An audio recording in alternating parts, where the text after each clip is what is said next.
Alors pour cette démonstration, nous allons faire une configuration d'un bouton d'arrêt d'urgence sur un relais de sécurité, la série SC10. Le premier devoir que vous avez à faire, c'est de vérifier sur le schéma et identifier les ports d'entrée sur lesquels il est connecté, les ports de sortie aussi du relais de sécurité. Et puis, si vous avez d'autres options sur les IN4, IN5, etc., les IO, eh bien, vous les retirez, donc les points de raccordement, vous les débranchez, parce que lui, quand il va faire sa période de scrutation, il va venir valider, puis il va vous dire qu'il y a une erreur, alors c'est à retirer pour le moment. Série SC10 comme ceci, une fois c'est fait, on peut passer à la configuration. Vous avez une petite lecture à faire qui est très importante, qui vous indique déjà que ça prend une personne qualifiée. On tombe dans la sécurité. Regardez ici à votre gauche aussi, on dit ajouter des entrées et les blocs fonctions. Donc vous avez une liste de contrôle qui se fait ici. On va venir plus accorder l'arrêt d'urgence. Je vais créer volontairement une erreur. Donc au niveau de ma configuration, tout le reste est correct sauf le premier. On va voir pourquoi plus loin. On dit OK. Ma liste de contrôle dit connecter votre arrêt d'urgence qui est identifié par MO, ES1 et connecter au moins de sortie. Vous devez aller dans la vue fonctionnelle. Et là, on y va de façon directe. Oui, il y a des options qu'on peut rajouter, qu'on va voir un petit peu plus loin. Mais pour le moment, c'est une sortie directe. Maintenant, vous pouvez aller dans mode simulation. Sans être raccordé à l'équipement, vous pouvez très bien faire mode de simulation pour valider votre configuration. Alors, si j'appuie dessus avec ma souris, vous voyez qu'il s'active. Oui, ça fonctionne super bien, mais ce n'est pas encore intégré au microprocesseur de votre relais de sécurité. Alors, il va falloir sortir de la simulation. On va transférer, donc écrire la configuration. Je n'ai pas besoin de faire une sauvegarde pour le moment. Votre code, c'est 1902. On est toujours dans la haute sécurité. Là, vous venez d'entendre le clic de mon relais qui s'est activé. Et puis, vous voyez ici, vous devez valider et confirmer ce qui est inscrit. Et là, on est confirmé. Vous pouvez enregistrer la configuration confirmée. C'est un moyen de protection pour un technicien pour dire que telle journée, telle date, vous avez fait votre travail comme il faut. Si se produit quelque chose, c'est votre preuve. J'en ai pas besoin pour le moment. On dit fermer. Et là, si je vais en mode réel, regardez bien ce qui va se passer.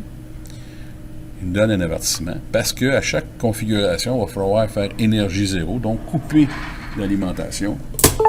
Quelques secondes. Il est réactivé. Et là, il va enregistrer votre configuration. Là, maintenant, on peut aller en mode réel. Qu'est-ce qui va se passer? Là, il va venir valider si tout est conforme entre votre programme et ce qui se passe sur le relais de sécurité. Et on regarde ici, vous avez un code de défaut actuel. Souvenez-vous de l'erreur que j'ai faite volontairement. Donc, je vais appuyer sur Help. On va aller dans la section 2.2, Simultaneity Fault.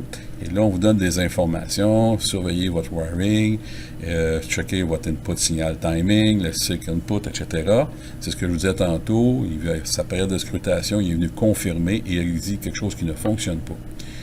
Alors, on sait que, dans ce cas ici, si je désactive mon mode réel, je peux revenir à mon équipement, j'appuie 2 fois sur mon bouton d'urgence, je remets exactement tel qui est indiqué sur le schéma électrique que j'ai. Voilà, et là, je vais recommencer. Réécrire, pas besoin, il va me demander mon code, 1902. Continuer. Donc, beaucoup de validation en cours. Confirmer encore une fois. On ferme. Et là, je vais pouvoir passer en mode réel. Non. On l'oublie souvent, celui-là. Coupeur d'énergie. C'est fait. On vient d'entendre l'activation. Là, vous voyez ici que j'ai pas programmé R02 qui est déjà en alarme. R01, c'est vrai. R1S1, c'est vrai. Vue fonctionnelle. On le voit ici. Si j'appuie sur l'arrêt d'urgence, on voit que ça fonctionne. Donc, on est en temps réel. Câblage, même chose. Regardez, on est en temps réel. Est-ce que le Logic Ladder va le faire? La réponse est non.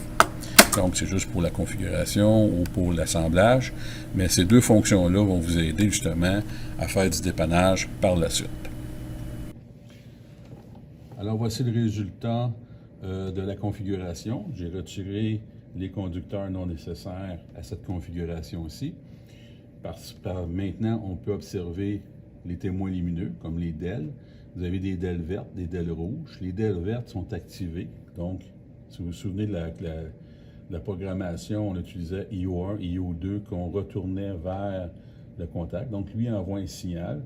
Puis, ce signal devrait revenir sur IN1 et IN2. Lorsque je l'active, il va y avoir coupeur de signal. On peut observer que IO1, IO2, envoie toujours le signal. Par contre, il n'est pas reçu par IN1 et IN2. Alors, c'est de cette façon qu'on peut venir visualiser les signaux, s'ils sont corrects ou pas. Donc, on peut s'en servir, encore une fois, pour un processus de dépannage.